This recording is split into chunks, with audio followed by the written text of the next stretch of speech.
ଝାରସୁଗୁଡ଼ା ଜିଲ୍ଲାରେ ମନ ଇଚ୍ଛା ଲଘୁ ଖଣିଜ ଚୋରି ହେଉଛି। ନକଲି ଟ୍ରାଞ୍ଜିଟ୍ ପାସ୍ ଜରିଆରେ ନିର୍ଦ୍ଧାରିତ ପରିମାଣରୁ ଅଧିକ ବାଲି ଉତ୍ତୋଳନ କରାଯାଉଛି।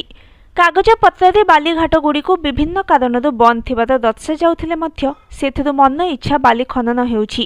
ଅନ୍ୟପକ୍ଷରେ ସରକାରୀ ଫାଇଲରେ କାର୍ଯ୍ୟକ୍ରମ ନଥିବା ଏହି ଘାଟଗୁଡ଼ିକର ବାର୍ଷିକ ଆର୍ଥିକ ଆକଳନ ମଧ୍ୟ ହେଉନାହିଁ।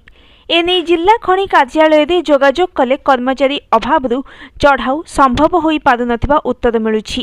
खनि विभाग सूचना मुताबक झारसुगुड़ा जिले में मोट 31टी बालीघाट रही।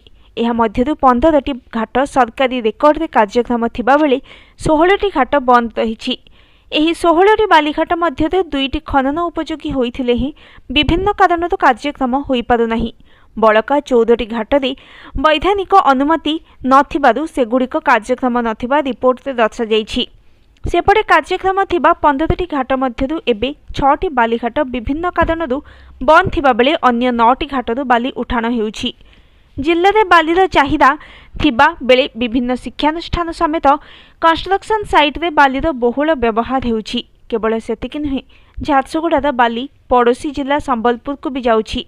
तेबे जिलार 71% बाली उत्पादन बंद होइथिबा बेले एही बाली कुआडू आसुछि ताको नै प्रश्नवाची सृष्टि होइछि।